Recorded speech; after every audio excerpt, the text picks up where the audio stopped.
لا حول ولا قوة الا باللہ العلی العظیم اعوذ باللہ من الشیطان الرجیم بسم اللہ الرحمن الرحیم اشہد ان لا الہ الا اللہ وحدہ لا شریک لک واشہد ان محمدا عبدہ ورسولہ اللہم صلی علی محمد وعلی آل محمد وولدہ وصحابہ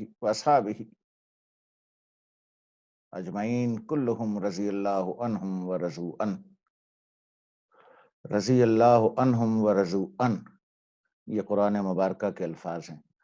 ناظرین محترم، سامعین کرام، کلام چینل کے لیے ارشاد کلیمی حاضر ہے۔ پچھلی 3 نشستوں سے گفتگو امام اعظم امام ابو حنیفہ علیہ الرحمہ پر ہو رہی ہے۔ کوشش یہ ہوگی کہ آج کی نشست میں گفتگو کو سمیٹ لیا جائے، نہ سمٹ سکی تو پھر 5ویں محفل ہوگی۔ پچھلی نشست میں ہم گفتگو کر رہے تھے امام اعظم کی علمی وجاہت، ان کے اساتذہ کے بارے میں۔ تو آج ہم اگر یہاں سے شروع کریں، پہلے بھی ذکر ہوا تھا کہ ان کے پوتے اسماعیل نے جب یہ کہا کہ ہم فلاں اور فلاں ہیں، تو انہوں نے علیہ الاعلان یہ کہا، اور میں کسی وجہ سے اس بات کو دہرا رہا ہوں، آگے اس کا کنٹینیوٹی ہو جائے گی۔ تو اسماعیل نے جب کہا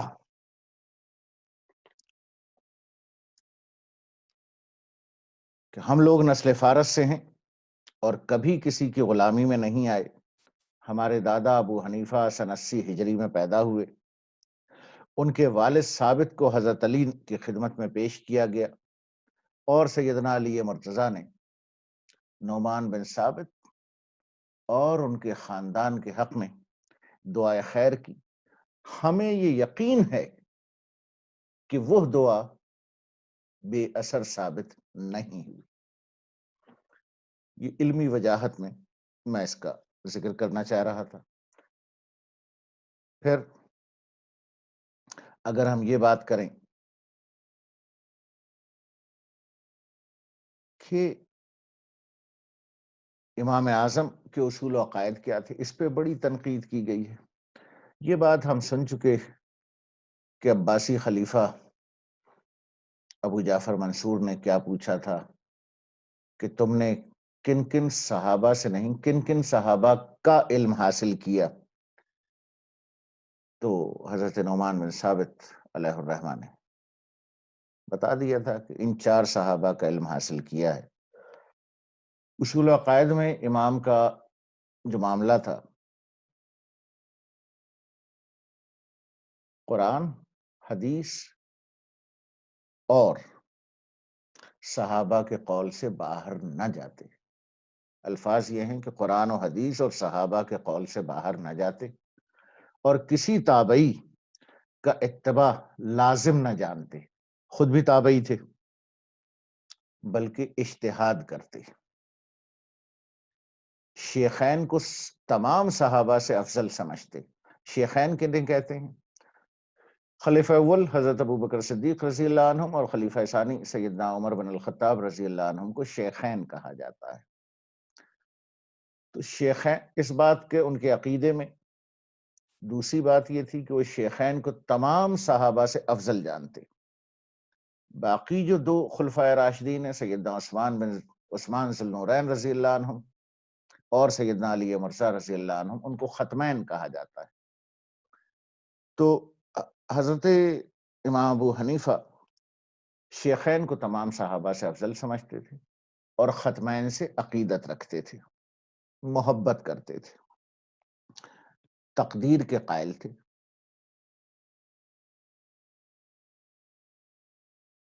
اس میں مین میخ نہ نکالتے۔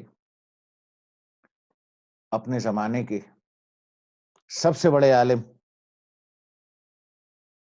سب سے زیادہ متقی، ایک واقعہ میں نے عرض بھی کر دیا تھا۔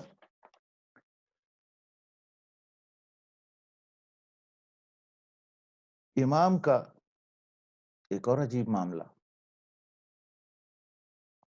اور یہ معاملہ کس کے ساتھ نہیں رہا؟ امام مالک کو کوڑے مارے گئے، امام حنبل علیہ الرحمہ کو کوڑے مارے گئے، امام اعظم امام ابو حنیفہ کو کوڑے مارے گئے، حوالات، جیل خانہ۔ ہوا یوں کہ جب بنو امیہ کی خلافت ختم ہوئی، یا بنو امیہ کا دور ختم ہوا، یہ کہنا زیادہ مناسب ہوگا، خلافت تو ان کی تھی نہیں، بادشاہت تھی، اور حضرت امیر معاویہ رضی اللہ عنہم کو بہت زیادہ چاہنے والے لوگ بھی انہیں خلیفہ نہیں مانتے۔ حکمران، بادشاہ کوئی بہت عقیدت رکھتا ہو تو امیر المومنین مان لیتے ہیں، خلیفہ نہیں مانتے۔ تو جب بنو امیہ کا دور 132 ہجری میں ختم ہوا ہے اور بنو عباس کا دور شروع ہوا ہے، جس کا پہلا بادشاہ کہہ لیں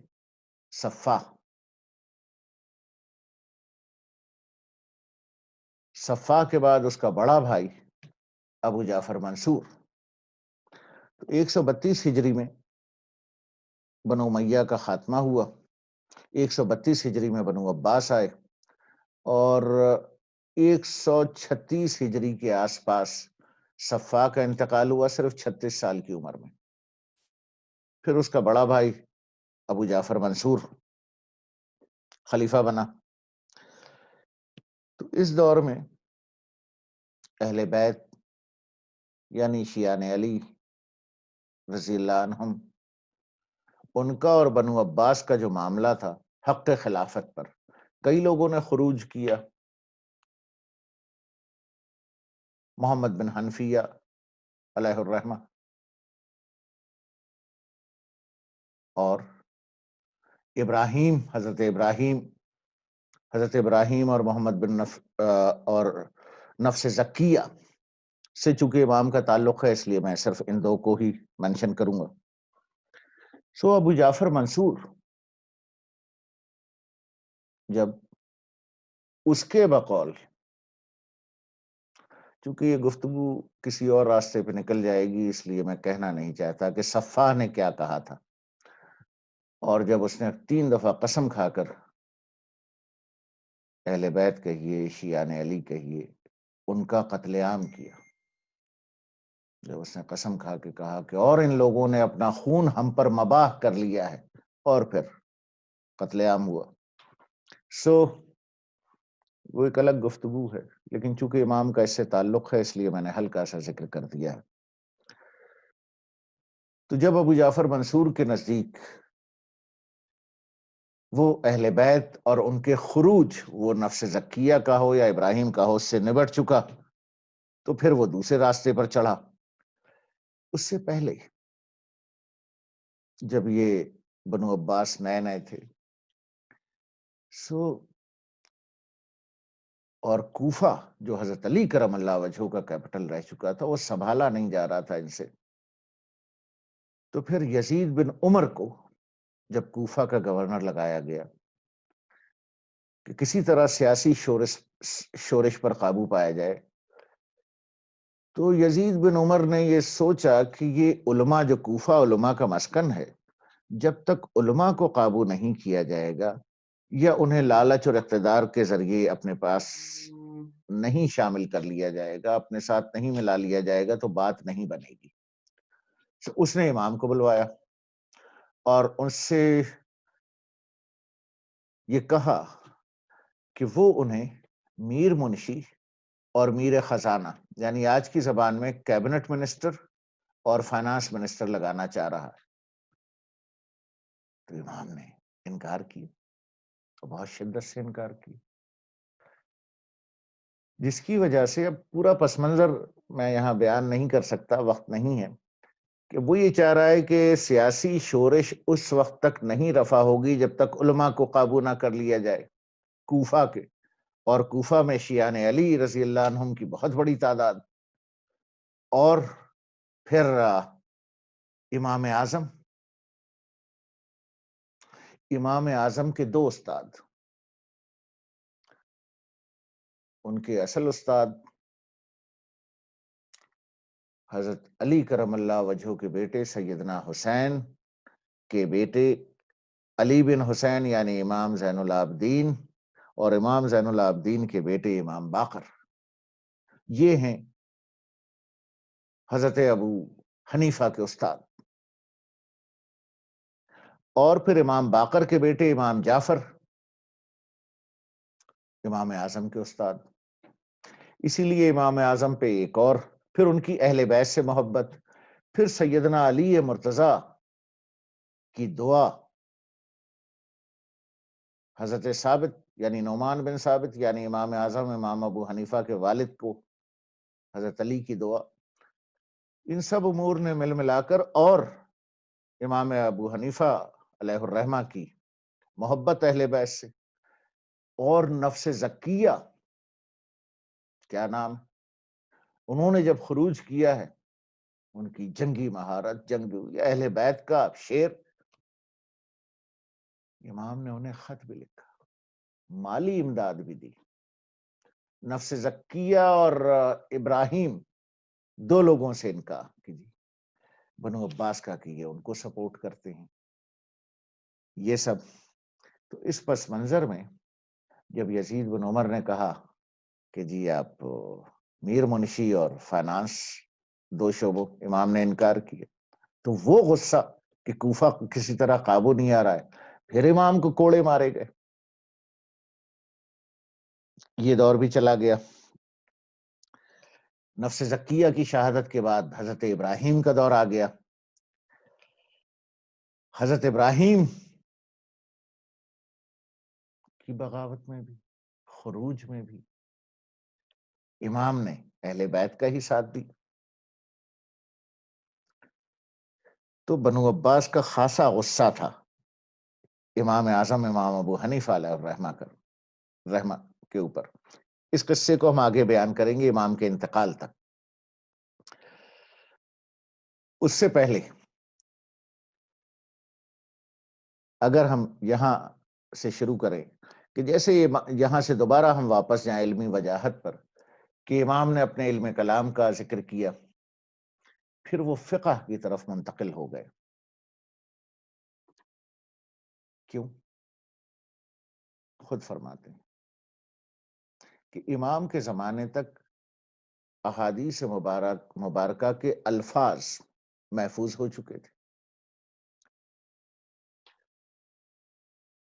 اس لیے اب جس خدمت کی ضرورت تھی وہ یہ تھی کہ احادیث مبارکہ سے استنباط و استخراج یعنی مسائل کا انفرنس اور ان کی آئینی ترتیب اور آئینی تشکیل کی جائے. تو امام اعظم نے فقیہ کی حیثیت سے اس گوشے کو پر کیا، اور ایسے پر کیا کہ امر ہو گئے. لیکن اس دور کے محدثین اور اہالیان حدیث، انہوں نے ایک نیا الزام کہ امام اپنی عقل کو دخل دیتے، بہت بڑا الزام. اور امام قرآن حدیث اور قول صحابہ کے علاوہ کچھ نہ لیتے تھے، اور پھر اس میں اجتہاد کرتے تھے کہ جی یہ اپنی عقل کو استعمال کرتے ہیں، اس سے پھر استنباط اور استخراج مسائل کرتے ہیں اور مسائل کی آئینی تشکیل کرتے ہیں. یہ اچھا ایک اور کہ امام کا جو طریقہ تھا وہ شورائی تھا، نظری اور علمی دونوں جو شورائی کیفیتیں ہیں. یہی وجہ تھی کہ امام کا فقہ بعد میں امام ابو یوسف علیہ الرحمہ ان کے شاگردوں نے جس طرح سے اس کو مجتمع کیا تو بہت اس کو وسعت ملی اس شورائی نظری اور علمی دونوں پہلو سے، اس وجہ سے. لیکن اس وقت کے علماء محدثین سے ہضم نہ ہوا، اور الزامات کا ایک تومار ہے. آپ تاریخ پڑھیں تو شرم آ جاتی ہے کہ اتنے گھٹیا الزامات. کوئی غلام کہہ رہا ہے، کوئی غلام زادہ کہہ رہا ہے، کوئی کہہ رہا ہے کہ جی یہ عقل کا استعمال کرتے ہیں. حالانکہ مسلک شورائی ہے، نقلی اور عقلی اور نظری دونوں اعتبار سے. اسی وجہ سے فقہ حنفی مقبول بھی بہت زیادہ ہوا، تو یہ چیز لوگوں سے ہضم نہیں ہو رہی تھی۔ یہی ابو جعفر منصور نے بھی علمی حیثیت جانچنے کے لیے کہ کن صحابہ کا علم حاصل کیا ہے، بلکہ اگر ہم اس سے پہلے کا ذکر کریں امام کے انتقال کی طرف جاتے ہوئے، کہ جب منصور نے دارالخلافہ بغداد منتقل کیا، منتقل کرتے ہی پہلا حکم جاری ہوا کہ امام کو بلایا گیا۔ اسی محفل میں یہ سوال پوچھا تھا کہ کس کس کا علم حاصل کیا ہے، اور جب اساتذہ اور کس کس کا علم حاصل کیا ہے پوچھ لیا، تو پھر منصب قضا پیش کیا، یعنی چیف جسٹس، بنو عباس کی وسیع ترین حکومت کا چیف جسٹس قاضی القضاء کا عہدہ پیش کیا۔ تو امام نے جب کہا کہ میں اپنے ناتواں جسم میں اس کی طاقت نہیں پاتا، اچھا گفتگو کا انداز دیکھیے، یہ پوچھ لیا کہ تم نے کس کس کا علم حاصل کیا ہے، پھر عہدہ قضا کی پیشکش کر رہا ہے کہ اب کیسے منع کرو گے؟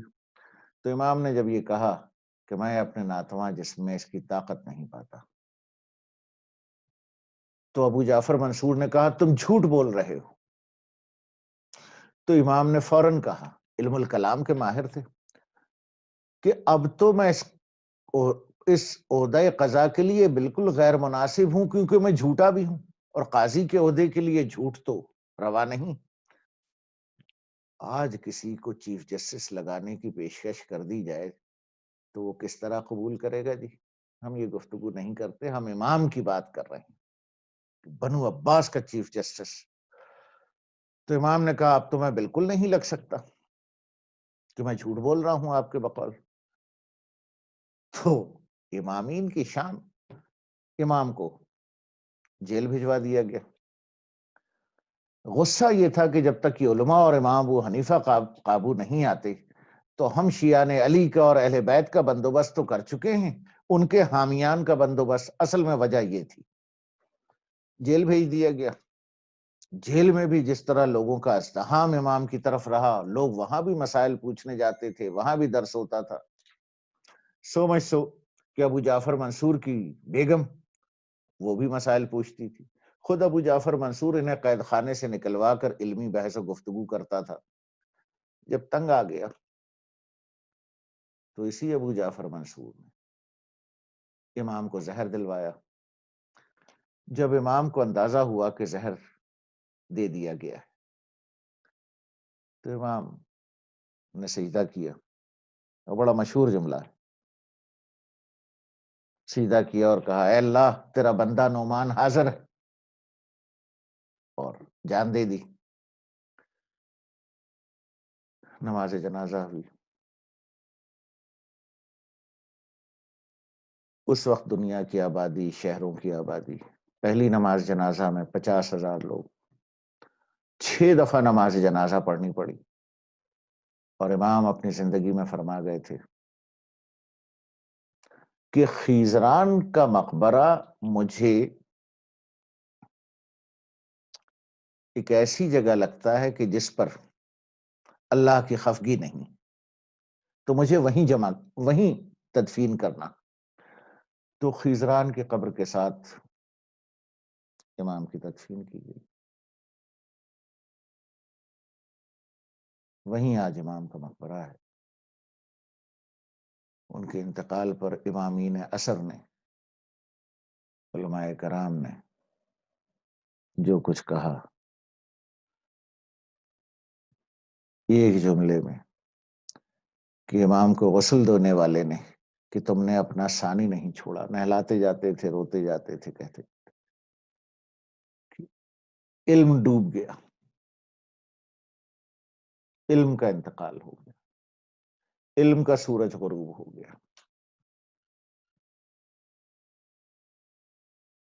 مع السلامہ۔